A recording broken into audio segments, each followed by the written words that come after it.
வந்து உங்களை மாதிரி ஆளுங்கனால தான் இவ்வளோ மாடுகளும் உயிரோட இருக்கு. இன்னைக்கு ஜல்லிக்கட்டே மீண்டு எடுத்து சில பேர் புரிஞ்சுக்கிறாங்க, சில பேர் புரிய மாட்டேங்கிறாங்களே. ஆனால் அந்த ஜல்லிக்கட்டை மட்டும் பார்த்து ரசிக்கிறாங்க. மாடு ரோட்டில் போனால் பிடிக்கலங்கிறாங்க. அந்த ஜல்லிக்கட்டு வாழ காளைகள் முக்கியமாக இருக்கிற உங்களை மதிக்க மாட்டேங்கிறாங்க. நான் ஒரு சில பேர் சொல்லுவாங்க, ராத்திரியில் ஓட்டினானா இப்போ எதுக்கு ஓட்டுறாம்பாங்க, ராத்திரியில் வண்டி வயசு போகிறோம், பகலில் ஓட்டினானா ஏன் இப்போ ஓட்டுறீங்கம்பாங்க. இருபடியும் எப்படி ஓட்டினாலும் உங்களை திட்டுறாங்க.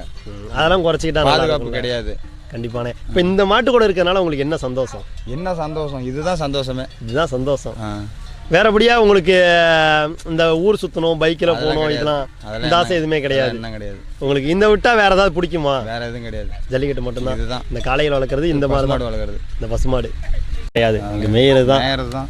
உங்களுக்கு இப்போ பார்த்தீங்கன்னா இந்த காளைகள் மேலாம் வடுவா வச்சிருக்கீங்களே, அதெல்லாம் என்னென்ன? சூடு அழகுக்கு சுடுவோம், கண்ணு வீட்டிலே சுட்டு விடுவோம். ஓ, அது அந்த மாதிரி சுடுறதுனால என்னென்ன அதுக்கு நோய் நொடி வராது, பார்க்க ஒரு அழகாக இருக்கும். அழகுக்கே நோய் நொடி இல்லாமல் இருக்கும். நோய் நொடி வராது. சரிங்கண்ணே. இப்போ பார்த்தீங்கன்னா இதில் உங்கள்கிட்ட இருக்கிறதுலே வயசான காலம்னா இது? வயசான காலம்ல அது இருக்கிறதுலே மூத்த காலம், பெரிய காலம் தான். இருக்கிறதுலே மூத்த காலம் அதான். வயசான காலம்லாம் கிடையாது. அந்த காலம் ஆனால் நீங்கள் போனால் பிடிச்சிடலாங்களா? நாங்கள் பிடிச்சாக்க நிற்கும். ஆனால் ஜல்லிக்கட்டுலாம் பயங்கரமாக ஒரு அடாவடி பண்ணிக்கிட்டு இருக்கீங்களே. அடாவடி பண்ணோம், அஞ்செல்லாம் அது மாதிரி பண்ணாது. இங்கெல்லாம் எதுவுமே பண்ணாது, மூக்கணங்கயிறு எதுவுமே இல்லாமல் தான் நின்றுட்டு இருக்கோம். அப்படியே அடைய வச்சு அடையாம கட்டிக்கலாமா? ஆனால் கிட்டத்தட்ட இப்போ ஜல்லிக்கட்டுக்கு போகும்போது ஒரு 30-40 கயிறு இருந்தாலும் அதை அடக்க முடியறதே இல்லை. என்ன காரணம்? 30-40 கௌரவம் வரும், ஆனால் கட்டுப்படாது. நீங்கள் போனீங்கன்னா நீங்கள் நின்றுக்கும். அங்கேயே எங்களை மதிக்காது. இங்கேயே உங்களை கூட்டத்தில் யாரையுமே மதிக்காது. அந்த மாதிரி இருக்கும்போது அந்த இடம் அங்கே குத்துது, இங்கேயும் நம்மளை குத்திரும் அப்படின்ற அந்த பயம்லாம் கிடையாது.